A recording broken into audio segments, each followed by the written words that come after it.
Hello friends, मैं हूं आपके सामने गौरव मिगलानी। इस वीडियो में जो टॉपिक अब हम डिस्कस करने जा रहे हैं दैट इज डिबेंचर्स।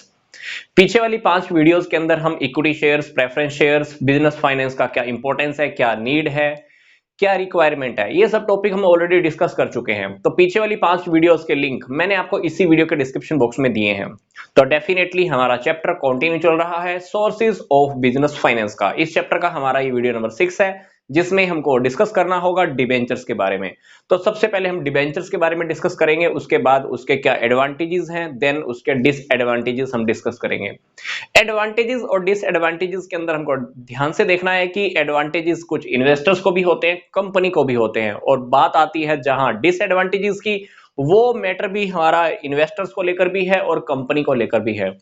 तो आइए अब हम सबसे पहले डिस्कस कर लेते हैं कि डिबेंचर्स क्या होते हैं। सिंपल सी बात है, अगर किसी भी कंपनी को लॉन्ग टर्म फाइनेंस की जरूरत है या मीडियम टर्म फाइनेंस की जरूरत है तो डिबेंचर्स बहुत अच्छा सोर्स होते हैं। मतलब अगर कंपनी को 1 से 10 साल के लिए पैसे की जरूरत है या 10 साल से ज्यादा वक्त के लिए पैसे की जरूरत है तो डिबेंचर्स बहुत अच्छी हेल्प करते हैं।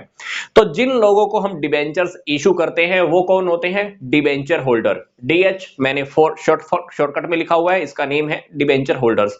डिबेंचर होल्डर रियलिटी में वो होते हैं जिन्होंने कंपनी को लोन दे रखा होता है, जिन्होंने कंपनी को पैसा दे रखा होता है। अब कंपनी बोरोर हो गई, तो जिन्होंने पैसा दे रखा है तो वो कौन हो गए? वो हो गए लेंडर्स। तो डेफिनेटली ये होते हैं डिबेंचर्स होल्डर, जिन लोगों को कंपनी ने डिबेंचर्स इशू कर रखे होते हैं। बात आती है कि जब हम डिबेंचर्स इशू करते हैं तो ये कंपनी की सील के अंडर में होता है। मतलब लगा लो जी, कंपनी की एक स्टैंप होती है। हम जब डिबेंचर्स देते हैं तो कंपनी की ऊपर स्टैंप लगी होती है और हो सकता है कि नीचे डायरेक्टर्स के सिग्नेचर्स भी हों। तो ये कंपनी की सील के अंडर में ये इशू किए जाते हैं। ये रियलिटी में एक रिटर्न डॉक्यूमेंट होता है। जो डिबेंचर्स होते हैं रियलिटी में एक रिटर्न में डॉक्यूमेंट होता है। कंपनी ने उन लोगों को एक डॉक्यूमेंट दे रखा होता है जो रिटर्न में होता है। कहने का मतलब ये होता है कि हमने आपसे लोन लिया हुआ है। ये कंपनी बताना चाहती है इस डॉक्यूमेंट के अंदर कि हमने आपसे लोन एक्सेप्ट किया हुआ है। मतलब एक प्रूफ होता है सामने वाले लोगों के पास कि कंपनी ने आपसे पैसा लिया हुआ है। फॉर एग्जांपल, मान लीजिए मैं किसी से पैसा उधार ले लेता हूं, तो मैं उसको अगर रिटर्न में दे देता हूं एक्सेप्टेंस के अंदर, तो वो एक रिटर्न डॉक्यूमेंट हो गया।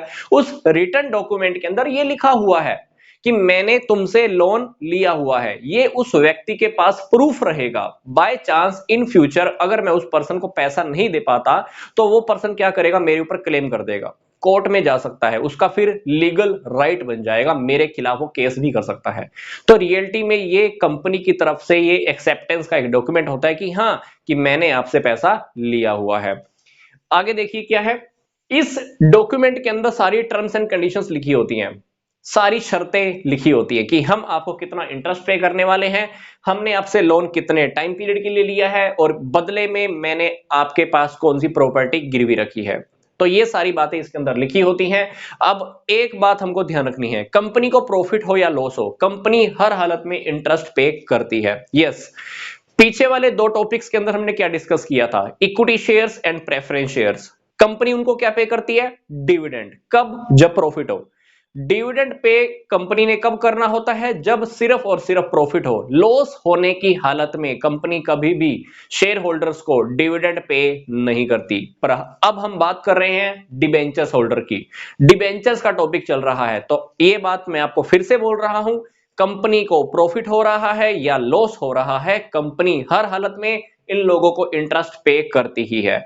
अगर कभी कंपनी इनको इंटरेस्ट पे नहीं करती है तो डेफिनेटली ये कंपनी की एसेट्स को जब्त कर लेते हैं। क्योंकि हम जब जब इन लोगों से पैसा लेते हैं तो ऐसा लगा लीजिए हम इन लोगों के पास अपनी प्रॉपर्टी गिरवी रख देते हैं, जो इस बात का प्रूफ होता है कि अगर इन फ्यूचर हम आपको पैसा रिटर्न नहीं करते हैं या इंटरेस्ट पे आपको नहीं करते तो आप हमारी प्रॉपर्टी को जब्त कर सकते हो। तो ये हुआ हमारा डिबेंचर्स का टॉपिक। लॉन्ग टर्म फाइनेंस और मीडियम टर्म फाइनेंस का बहुत ब्यूटीफुल सोर्स है। अब हम बात करते हैं एडवांटेजेस की, क्या बेनिफिट्स हैं। तो बेनिफिट्स पहले हम देखते हैं इन्वेस्टर्स को। सिंपल सी बात है, रेगुलर इनकम मिलती है। अब मान लीजिए किसी डिबेंचर के आगे लिखा हुआ है 10% डिबेंचर, 10% डिबेंचर्स। 10% डिबेंचर्स का क्या मतलब हुआ कि हमने उनसे जो डिबेंचर्स ले रखे हैं, हमने जो उनसे पैसा ले रखा है, इसके बदले में हम उनको कितना इंटरेस्ट पे करने वाले हैं? 10%। 10% डिबेंचर्स का क्या मतलब है कि मैंने उन लोगों को 10% इंटरेस्ट देना है। अगर यही डिबेंचर्स का नेम मैं 12% डिबेंचर कर देता हूं तो इसका मतलब है कि मैंने उनको कितना इंटरेस्ट पे करना है, 12% पे करना है। अब डिबेंचर्स होल्डर को डिबेंचर्स की वजह से रेगुलर इनकम होती है, क्योंकि प्रॉफिट होगा या लॉस, कंपनी को प्रॉफिट होगा या लॉस, उनको हर हालत में इनकम तो मिलने ही वाली है।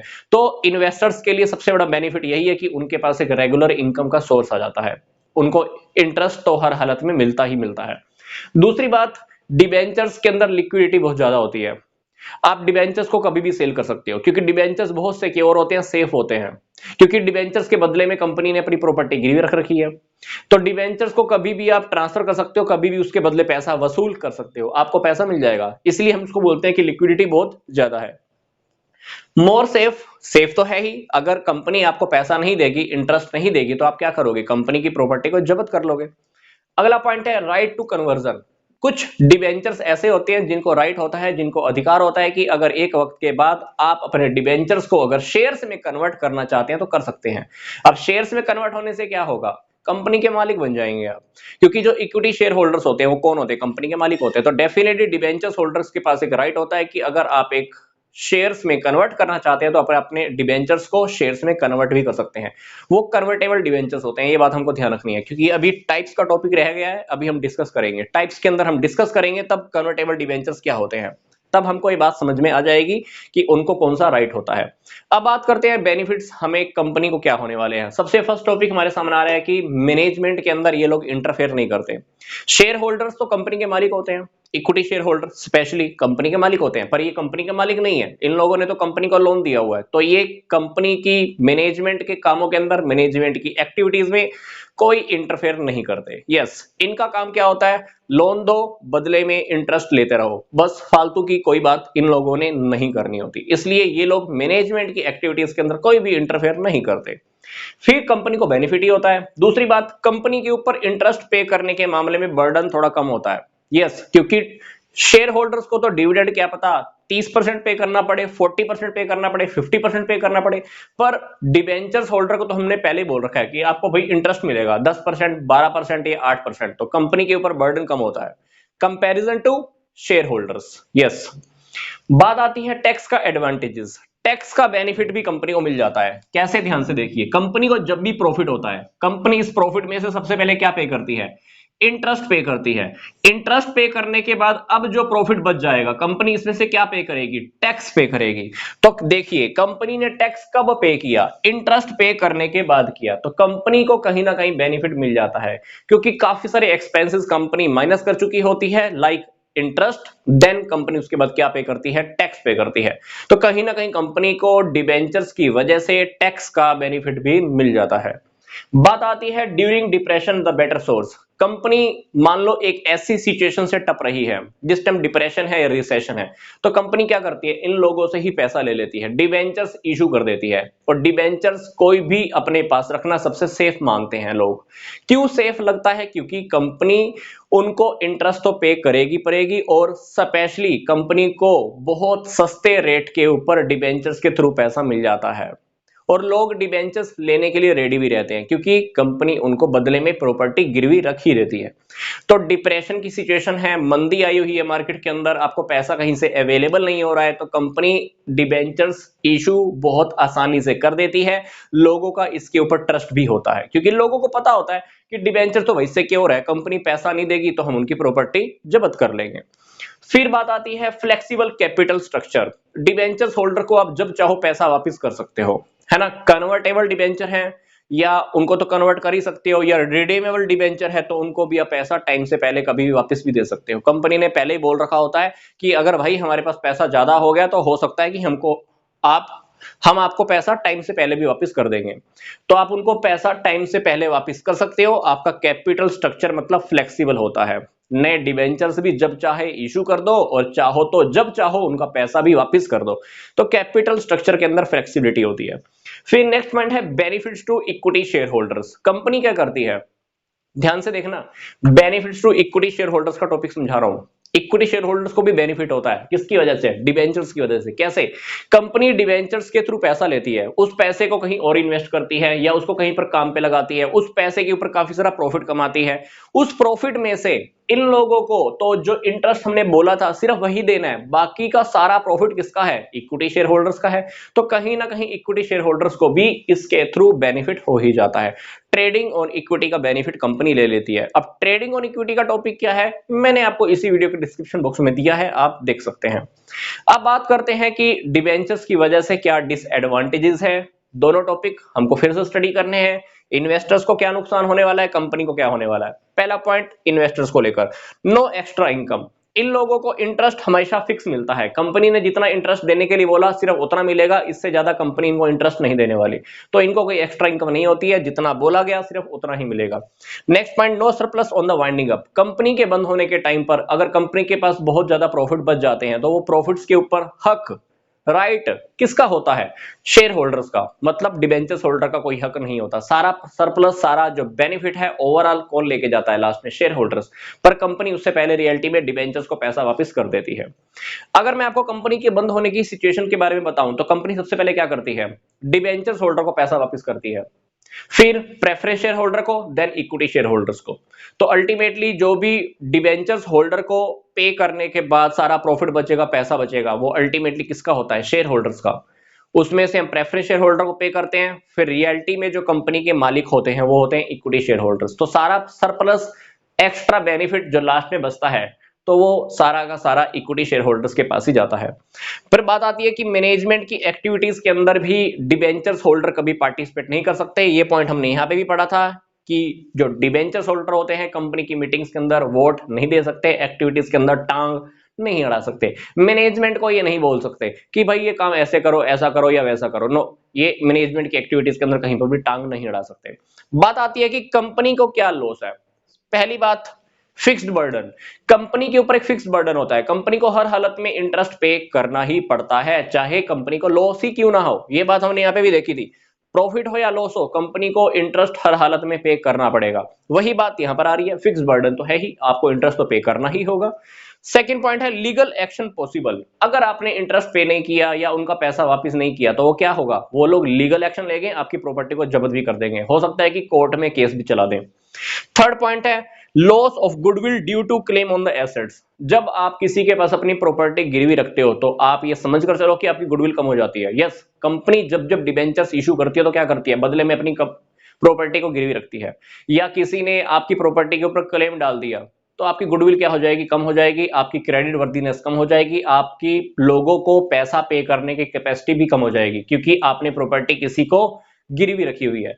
तो और कोई इंसान आपको लोन नहीं देगा, क्योंकि उस इंसान को पता लग जाएगा कि आपने अपनी प्रॉपर्टी ऑलरेडी किसी को गिरवी रखी हुई है। तो वो इंसान दूसरे वाला क्या आपको लोन देगा? बिल्कुल भी नहीं देगा।